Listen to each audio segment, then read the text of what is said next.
I slammed my car door close, then looked at my own front porch and felt a rush of incredulity sweep over me. A pink scooter was slanted on the deck, shoes were strewn by the door, and dirty boots were near the steps.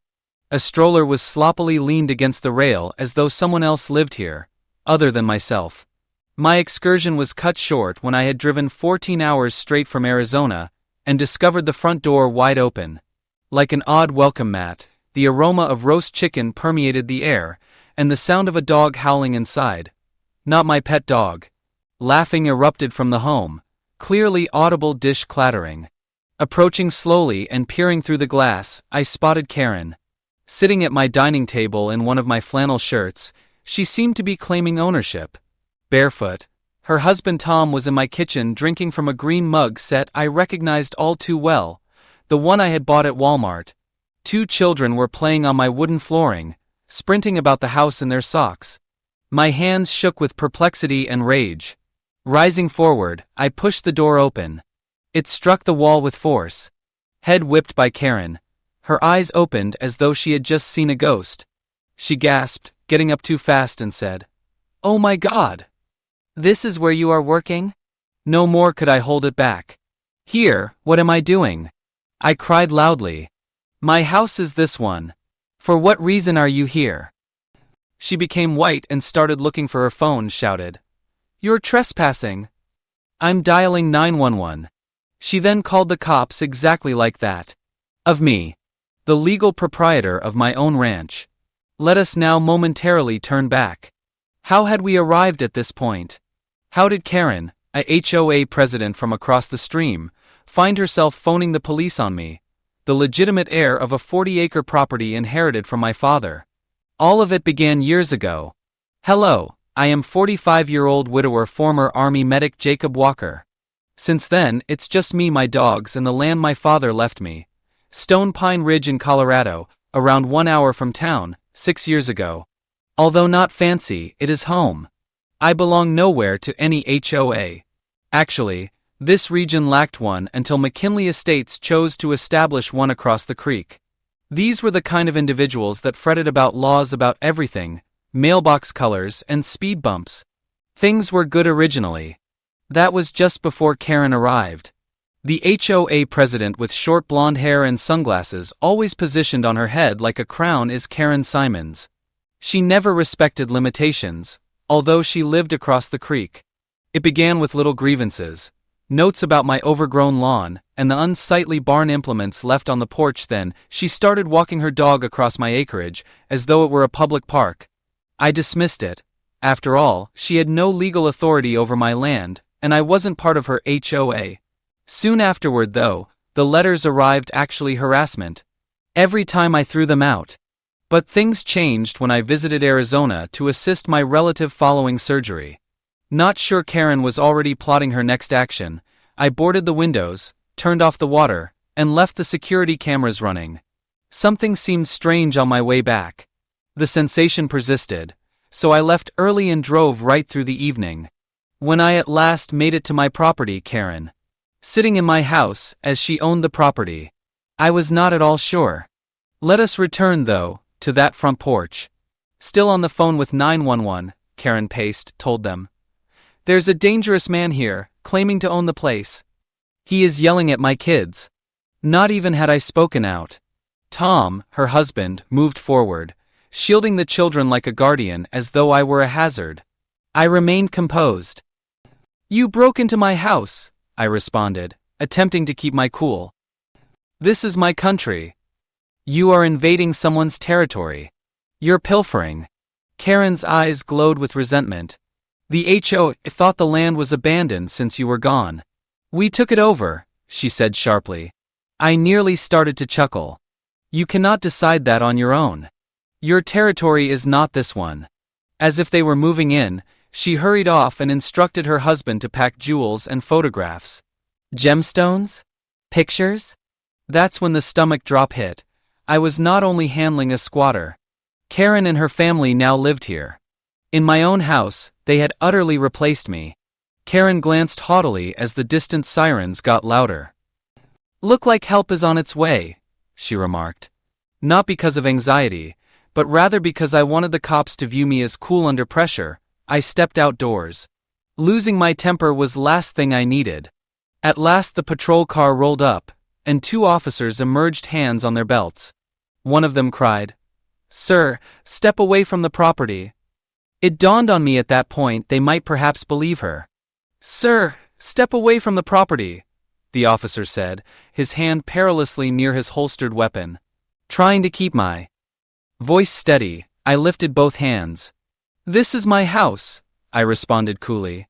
"I go by Jacob Walker. I dwell here.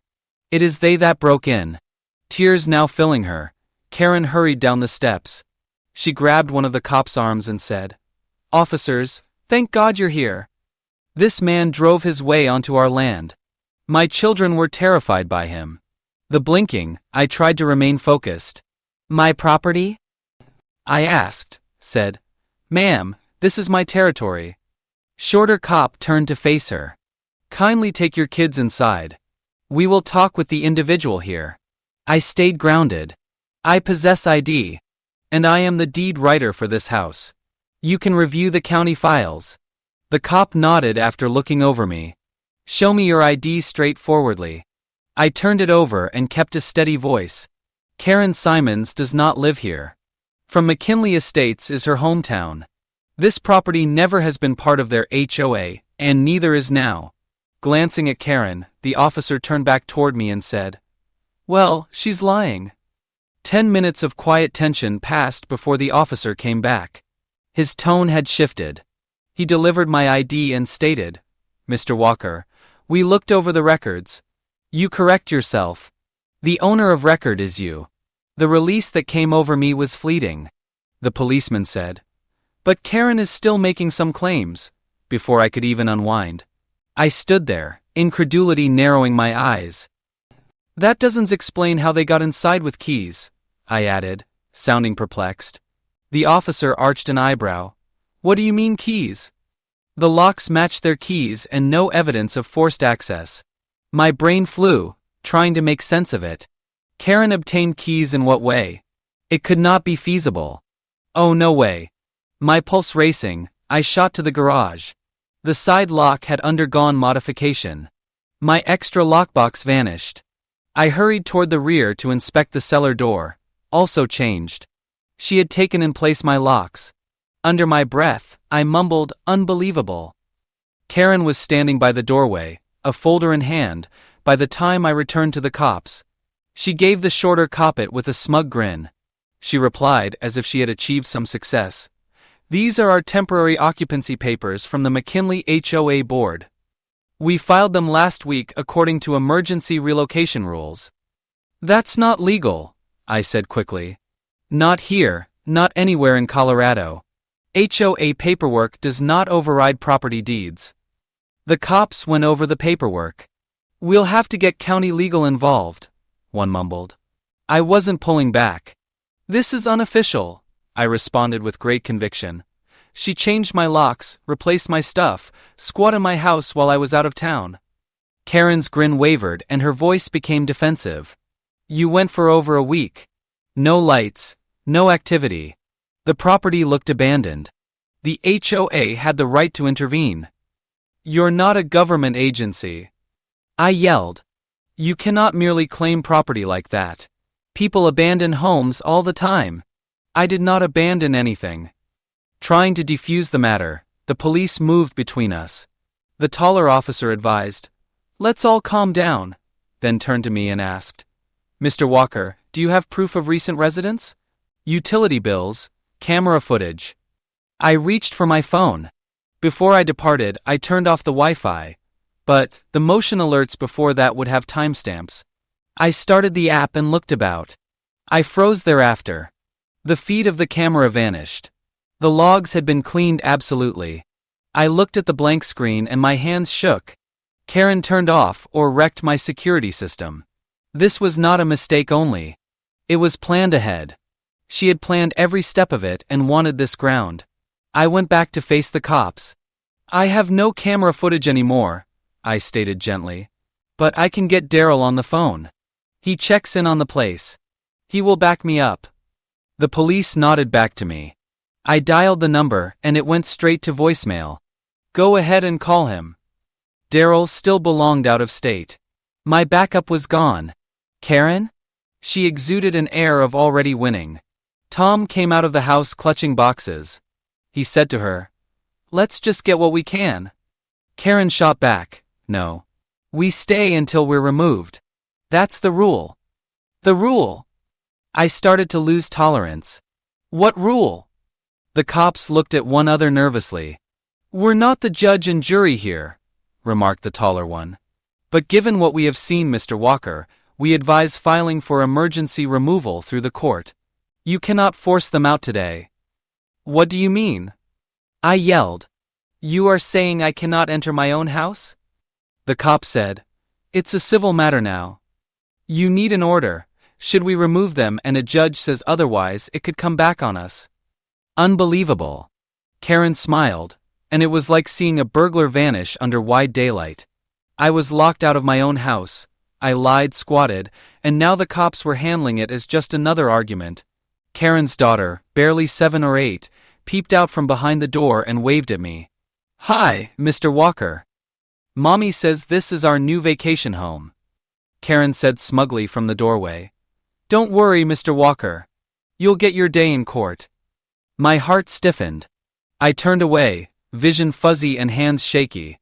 They were playing house in my life, in my recollections. In the house, I buried the ashes of my wife under the oak tree. I left there unable to stay anymore. I had to have a plan. I headed directly to the county courthouse early the next morning with every document I could. Deed, utility bills, pictures, maintenance records. I started eviction immediately and applied for an emergency restraining order. Legal procedures, as always, however, take time. Additionally, Karen? She seized every second of the delay to her benefit. She posted a phony HOA notice on my ranch gate by the 3rd day, alleging protective occupation status over the area. That weekend she even planned a cookout. Many of the HOA members strolled across my fields, reclining in lawn chairs as if they owned the land and drinking. Like I was the foreign observer. But the most startling element surfaced later that evening. One item buried under the tools in my storage shed drew my attention. A written contract produced from print. A fake signature. And my name shown on a sales deal, with Karen Simons.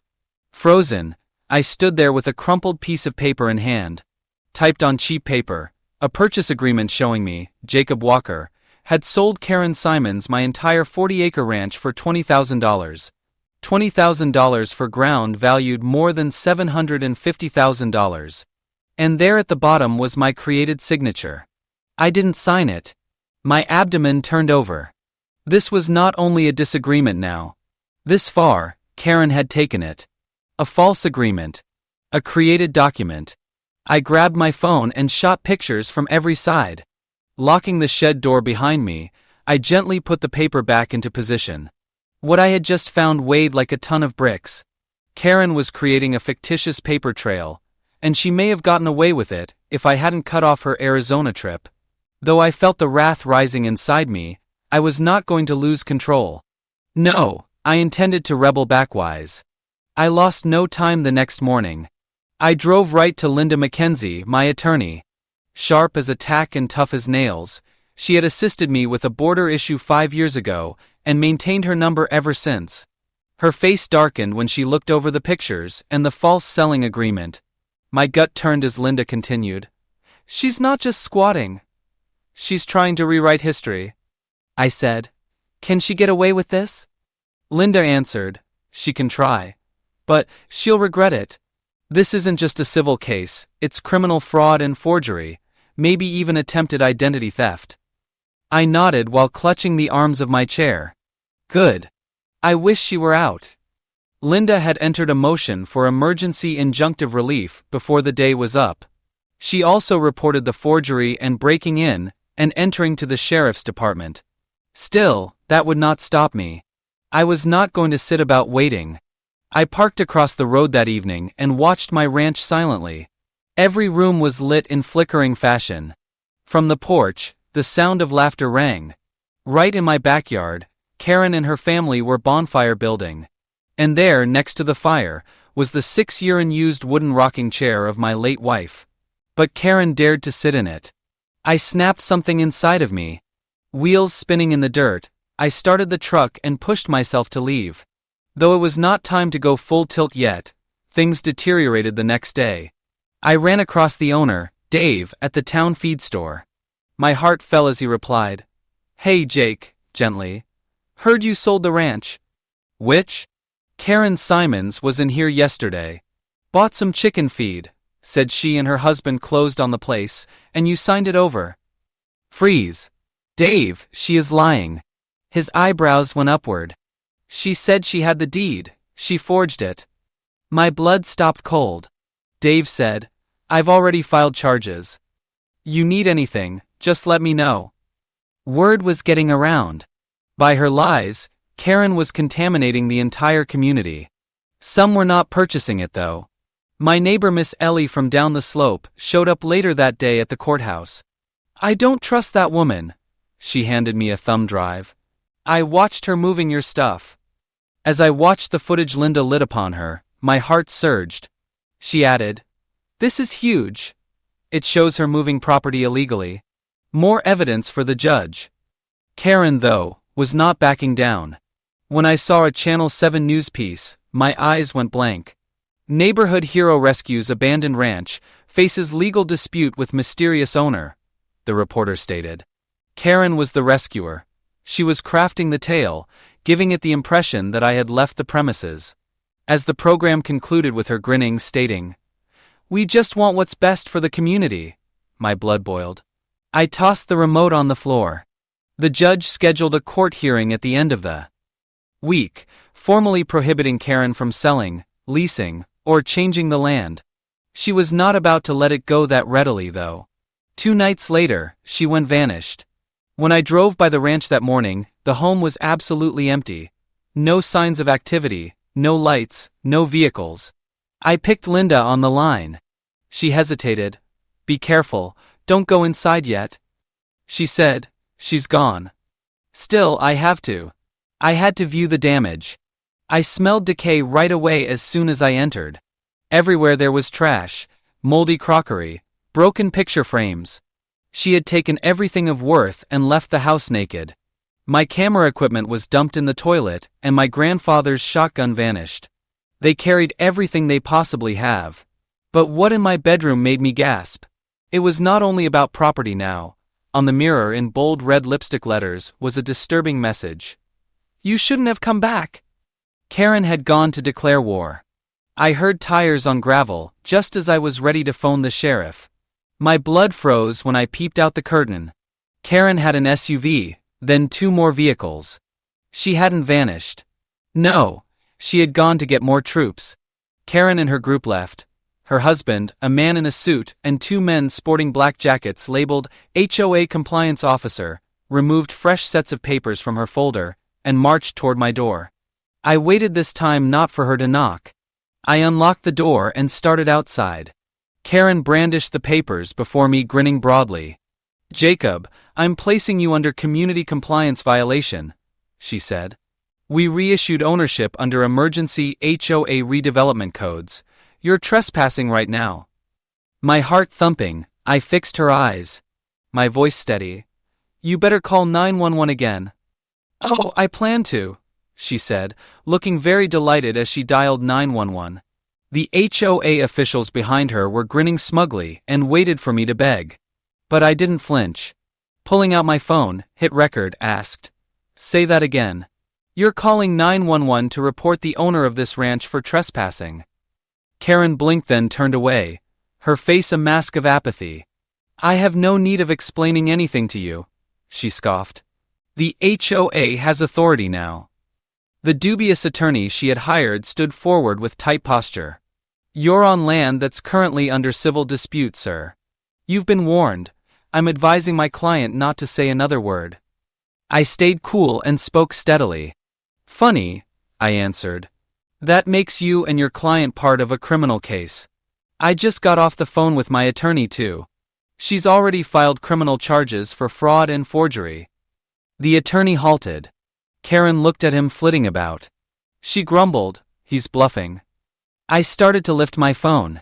You want to test that theory? The sheriff's department will be here in less than 20 minutes. You might want to get your kids out of this mess while you can. Her face reddened and her jaw tightened, but she did not waver. I don't care what kind of act you're performing, she snipped. You were gone. You abandoned this house. You no longer belong here. I moved forward and my voice dropped to a snarl. This land belonged to my father. I've lived here for over 20 years. I buried my wife under that oak tree out back.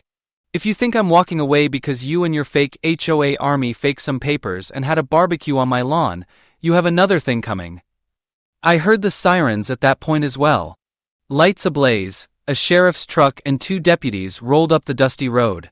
Karen's stance tensed right away as the lead deputy walked up to me. His voice cool, he asked, "Mr. Walker?" "Yes, sir. We checked the paperwork your attorney turned in, and your ownership has been confirmed." He turned to stare at Karen. "Ma'am, you and your party have to get off the property right away." The jaw dropped for Karen. "You can't be serious," she yelled. "I contacted you. He is the one trespassing." The deputy did not show resistance. "This property belongs to Mr. Walker. Your presence here is unauthorized. You are now in violation of a court order issued 2 days ago." Karen screamed. "I haven't seen any order." "That's because you've been hiding," the deputy said in response. "We tried delivery twice. You were not home." Karen's face turned to reflect irritation. She cried, saying, "I have rights." "Not here you don't," the deputy answered coolly. The deputies then sought the names and IDs of the others.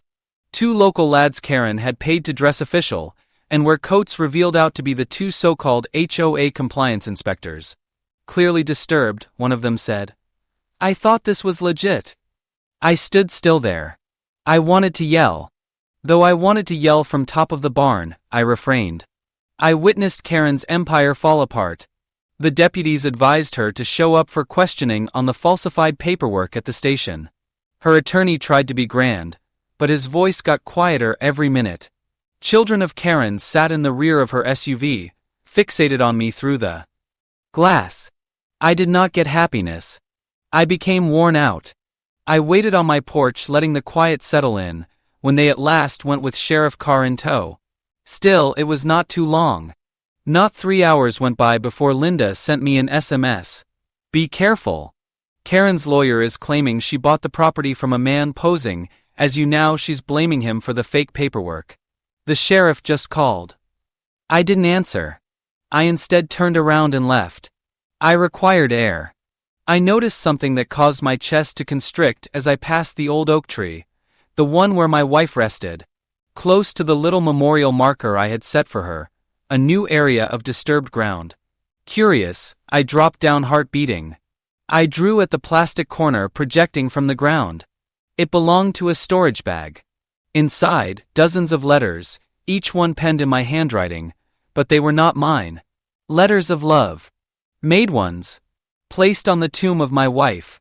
Karen was rewriting history, not merely creating my signature. She was trying to present it as though I invited her here, that my late wife approved of her. This was crazed, not merely criminal. Heart beating with rage, I drove straight back to town with the letters. Karen was dangerous, not just a liar. In his office, I sat across from Sheriff Donnelly with the bag of false love letters between us. His jaw closed tighter with every page he turned over. "This woman isn't merely squatting," he said. "She is creating a fully realized fantasy." "These letters were buried at my wife's memorial," I continued, just managing to keep my voice steady. "She tried to replace my entire life, not only steal my house." The sheriff closed the folder deliberately slowly. "This turns things around," he remarked.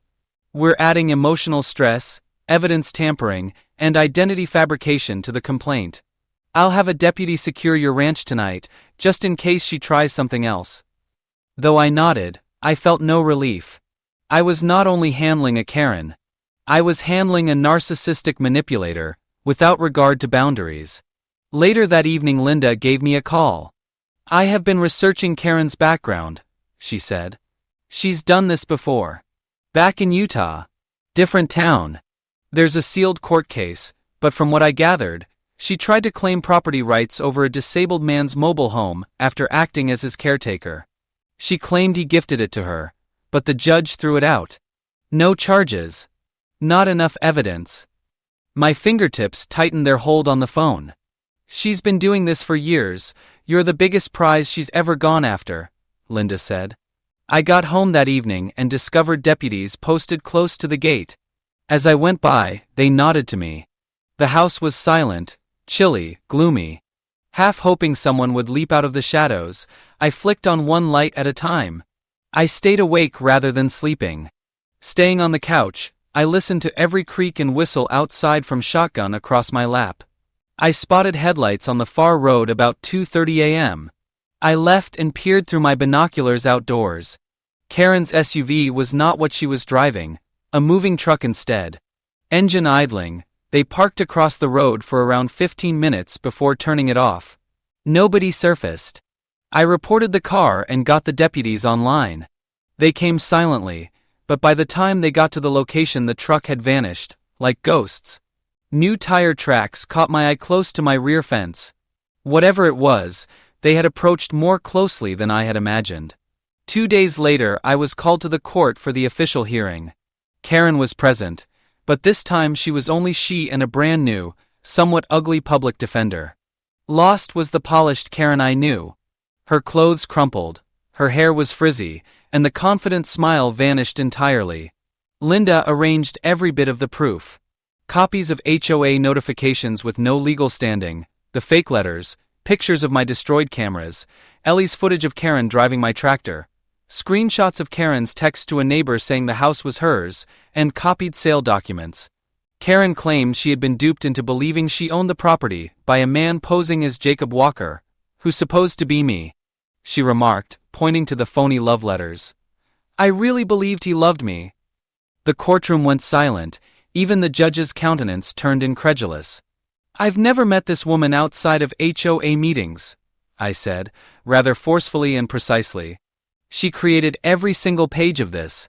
Not even waiting for Karen to complete her last phrase, the judge he decided on my side, and Karen was kicked right away. Official criminal charges were under work. On the spot, a restraining order was issued, but the nightmare continued.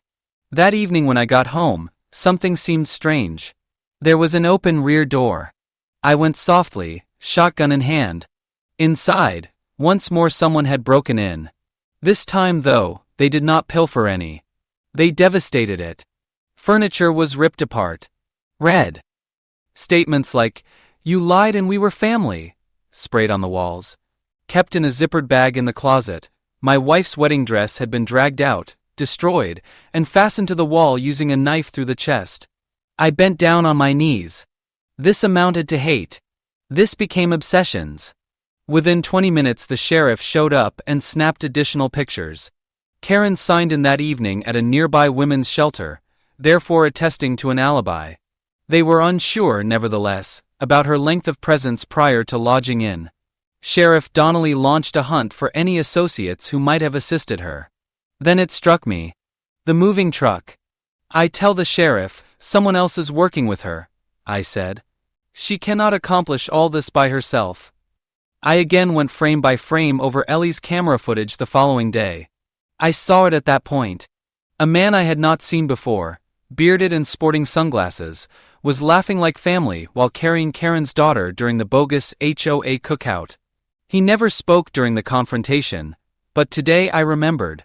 When things got bad, Karen had not told him to leave either. I emailed the sheriff and Linda the frame. 2 days later I got called. They ran facial recognition. Her brother was Dean Simons, a former real estate broker disbarred 5 years ago for fraud and forgery. All along he had been supporting her.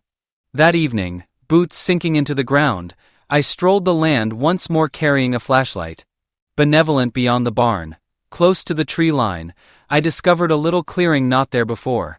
Earth that has just been disturbed, a wooden container. I ripped it apart and inside I discovered my stuff. Stolen tools, my original Wi-Fi router, a souvenir necklace from my wife, some of Dad's old medals and a burner phone.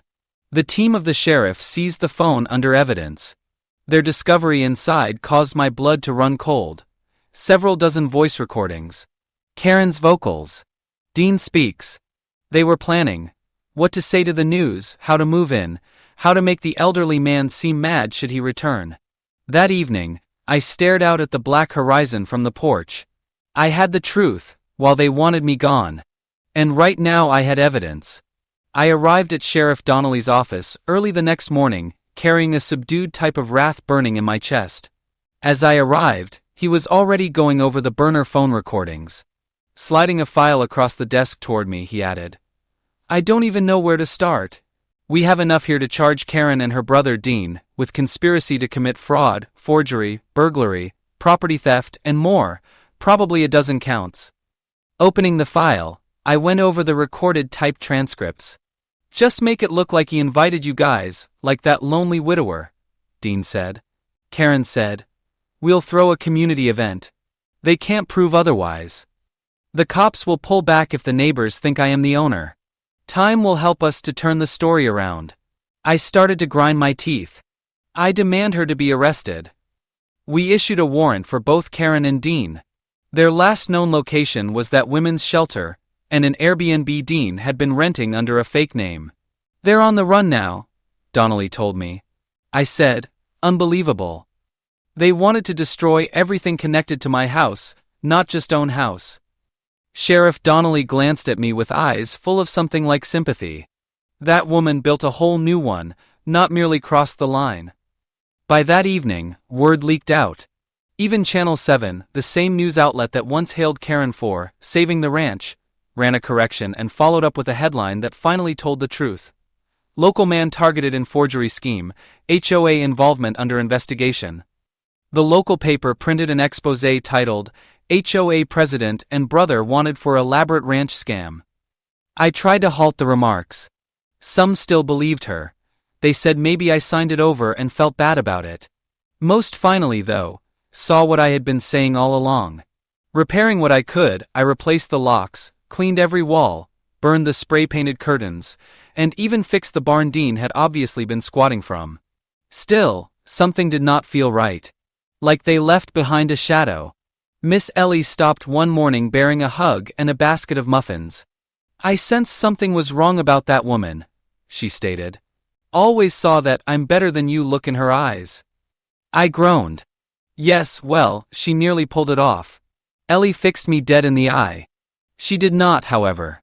Linda called late in the evening, and my heart skipped a beat. They found Dean. My eyes opened wide as I absorbed the news. Caught at a highway checkpoint outside Nevada, with a fictitious license plate. They matched his face to the video I had supplied. But Karen, she wasn't with him. Still, his remarks said a lot and exposed more than he could have known. As Linda relayed the remainder, I held my breath. Karen had been considering leaving her nation. She registered under a bogus identity, and the DEA noted her ID.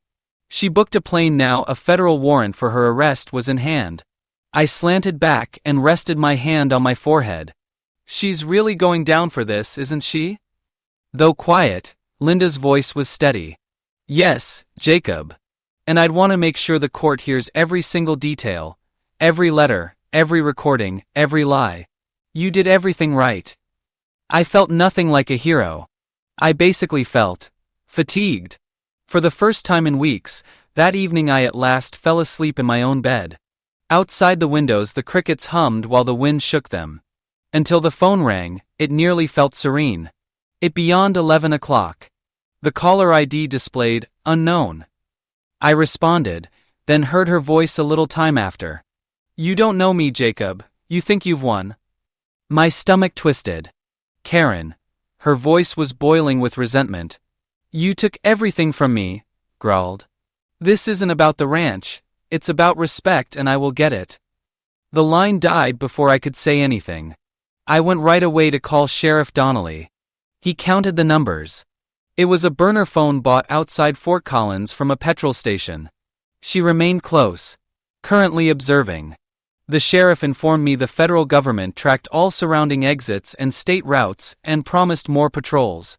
I failed to fall asleep that evening. Not one blink. A deputy knocked on my house early the next morning carrying frightening news. At a Greyhound bus terminal, they discovered Karen. She was trying to board a bus to El Paso, with a phony passport, sporting a wig. Not far from her bag, more bogus records and a red scribbled map of my land with sinister remarks. One note perused. "Take back what's mine."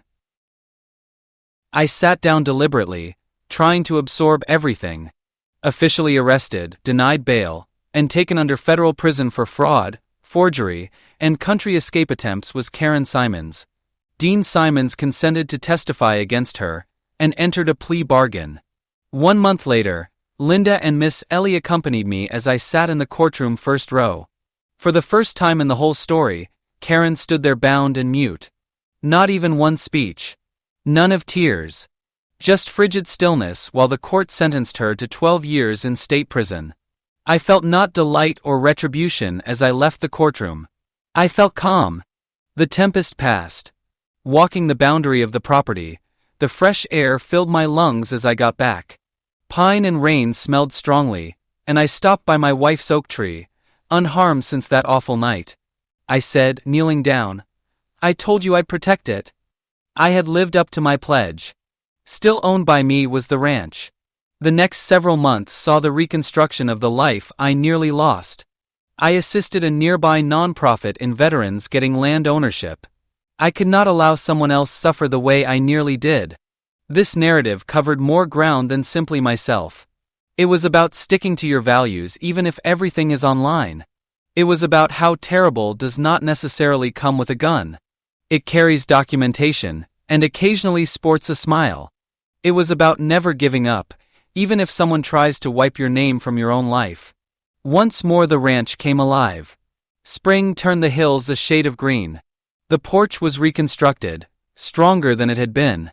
The chicken coop brimmed with squawking hens. The barn no longer leaked.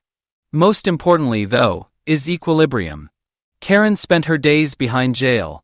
Dean was incarcerated in still another state. The fictitious HOA? It fell. The McKinley Estates Board rushed to disassociate itself when Karen was arrested. Just 3 months later, once the residents decided to dissolve it, the HOA vanished totally. As it happens, they were too afraid to speak up but bored with Karen's ideas. Life started to run once more. From across the creek, neighbors waved. Some even helped to rebuild. Every Sunday Miss Ellie delivered pies like clockwork. Sheriff Donnelly started to befriend me. Every week he would drop over coffee to discuss the state of the land. Still, I couldn't completely let my guard down even if life appeared to be quiet. Karen suffered more than simply bodily harm. It scar-med things. I began treatment, first in my life. I told the counselor I suffered situational trauma. What happened questioned my identity, erased and rebuilt, not only about losing my house. She knew exactly what I meant. On evenings when I still woke up, startled and sure I would find Karen on my porch once more, phone in hand, ready to call 911. Then I would get outside, inhale fresh air and listen for birds. I would remember. I would win. I went back to the oak tree another afternoon. As I always did, I knelt at the plaque honoring my wife and spoke to her. Hannah, you would have laughed at the way Karen called the cops on me. But I never gave up. As I got to stand, I heard a truck approaching. Turning wary, I turned to relax when Linda's car started up the driveway. She left grinning, then handed me a manila envelope. "The judge closed the case yesterday," she reported. She stopped and said, "All property rights are confirmed. All criminal charges complete. And the civil lawsuit. The check is here." Within the envelope was a check for around $280,000. Court order had liquidated Karen's assets and paid damages. "You deserve it, Jacob," Linda replied, staring across the property. "You rebuilt it and now you can guard it with more than just memories." Sitting on the veranda with a cup of coffee that evening, I watched the sun drop behind the hills. The ground was still and quiet. Then I saw something under the doormat though. Just one black ink word, "Sorry," was printed on a little envelope devoid of name. I started gently. "I lied. I hurt people. But I really believed you were the home I needed. I was wrong. I hope you find peace, the brief note said inside. Karen's handwriting was that way. Sincere, or only one more effort at control? I was not able to say. But I did not burn it. Rather, I kept it in a box with court records as a reminder. Peace is worth fighting for, and evil wears several faces. That evening I locked the front door, inhaled deeply, and leaned back. My country estate. Life. Legacy. Still pending. Still yours. Lifetime.